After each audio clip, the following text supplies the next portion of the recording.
Sinow is one of the 5 eldest children of the Valentis family. Being the oldest out of 11 siblings meant that she had a lot of responsibilities riding on her shoulders. Sinow also happened to be the tallest amongst the females of her family, nearly reaching the height of her brothers, whom all happened to be considerable lengthy in height. She also inherited a strong build, making her the broadest female out of her sisters. Growing up with 3 brothers of the same age meant that she would have to be tough, knowing her brothers to be just as rowdy as they were big. Though they were boisterous, they still gave Sinow the respect she deserved due to her no-nonsense attitude. She wasn't afraid to put them in their place, no matter how big they were. The one thing she hated most other than bullying was disrespect. She had a heart as big as her brawns, but that did not mean that she was void of smarts, as she was known to use her charm to talk her brothers out of trouble, which they often got into due to their stubbornness that disallowed them from backing down from risky situations. This habit would make Sinow into the role of becoming her brother's keeper.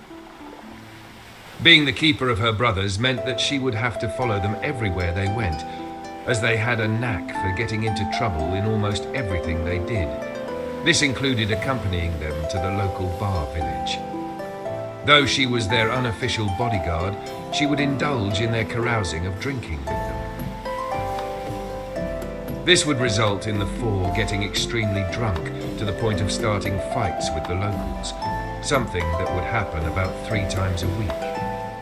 Sinow would often have to be the one to drag her brothers out by the scruffs of their necks, despite her being inebriated herself. Due to their drunken escapades, the siblings began to make a name for themselves within the clan, with Sinow being the center of the talk. Word around the clan mentions the might of Sinow during their drunken fights, how she would take several male brawlers all on her own, leaving them sprawling away with their tails between their legs.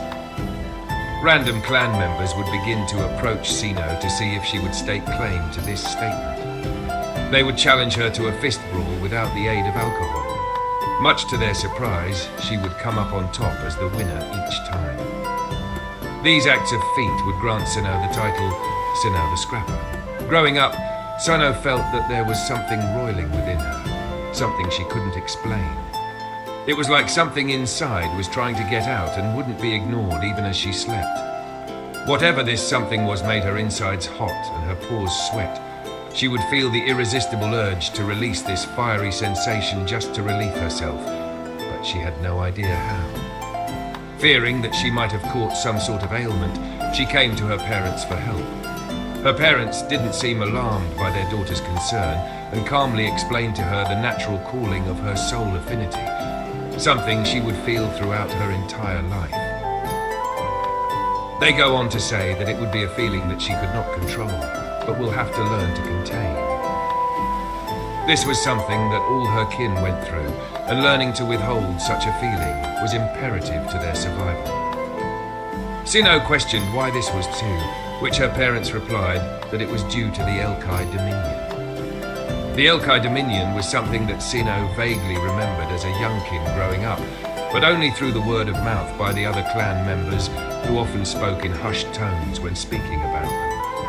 She had picked up the notion that this Elkai Domian was not exactly a force of evil, but rather bad company to be cautious of. She learned that the Elkai race were somewhat the rulers over the known lands, and that their policing force were in charge of regulating the use of magicka by other races, something their kind were completely unpermitted. The reason behind the ban of magicka for her kin was lost on Sinow. All she knew was that something had happened in the past to cause the Elkai to distrust the Vulcan. Not only would they be put under heavy surveillance by the Elkai, but they would also be denied the exercise of their soul affinity. Sinow's parents would go on to explain the innate need to express the soul's affinity and what it meant as a core necessity. Understanding this, Sinow thought it was unfair for the Elkai to enact such a law that otherwise stifled the natural growth of one's genetic makeup. Even at an early age, Sinow could see that the Elkai were a prejudiced kind and did not have the best interest of the other races in mind. Regardless of this, Sinow would abide to her clan's rule and kept her soul's affinity under control. She would grow up to hate the Elkai the more she learned about them through the use of the courier crows, how they would start wars with other nations for what she understood as selfish needs rather than upholding the law they themselves created. She would see right through the lawfully good facade they'd preserve, deepening her disdain for their kind. Wishing to do more for her kin, Sinow would train hard to become a defender of her clan, much like her mother who she trained under.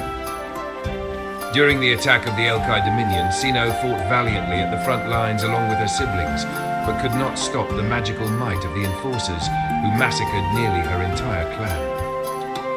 The only known survivors that managed to escape were her youngest siblings and her uncle. It is later known that Sinow herself had fought through the clutches of death and grew older to lead her own organization, a secretive movement of freedom fighters poised to putting a stop to the Elkai Dominion.